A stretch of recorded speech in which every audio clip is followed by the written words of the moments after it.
এই দিন একটু সকাল সকালই ব্রেকফাস্টটা করে নিয়েছিলাম, কারণ তারপর ছিল লিওর ফার্স্ট হেয়ার কাটিং। তার জন্যই আমরা দুজনে প্রথম থেকেই ওর সাথে থাকার কথা ভেবেছিলাম, যাতে ও কমফোর্টেবলভাবে হেয়ার কাটিংটা করাতে পারে। যদিও বাইরের থেকে একজন এসে ওর হেয়ার কাটিং করাবে, তার জন্য ও কেমন রিয়্যাক্ট করবে সেটা ভেবেও ভয় পেয়েছিলাম, কিন্তু ও হচ্ছে গুড বয়, তাই ভদ্রভাবে ভালোভাবে ও বসেছিল ওর পাপার কাছে আর সুন্দরভাবে হেয়ার কাটিংটা করিয়ে নিয়েছিল। প্রথম দিকে যদিও আমরাও ভয় পাচ্ছিলাম ও কেমন লাগবে দেখতে, কিন্তু দেখতে যেমনই বা লাগুক ওকে কিন্তু খুব রিল্যাক্স লাগছিল। তারপর আমরা লাঞ্চ করে নিয়ে একটু রেস্ট করে বেরিয়ে পড়েছিলাম সন্ধ্যেবেলায় একটু বেরু করতে, কারণ ওর সেদিন অফিস ছুটি ছিল। আর আমরা যাচ্ছিলাম একটু আহিরটোলার দিকে এমনিই আর কি ঘুরতে।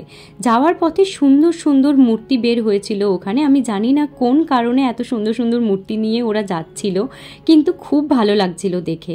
আর এত হাওয়া ওইদিকে গঙ্গার পাড়ে, মানে কি বলবো। প্রথমেই প্রণাম করে নিয়ে তারপর চলে গেছিলাম গঙ্গার ঘাটে। তো চলো এখনকার মতো বাই।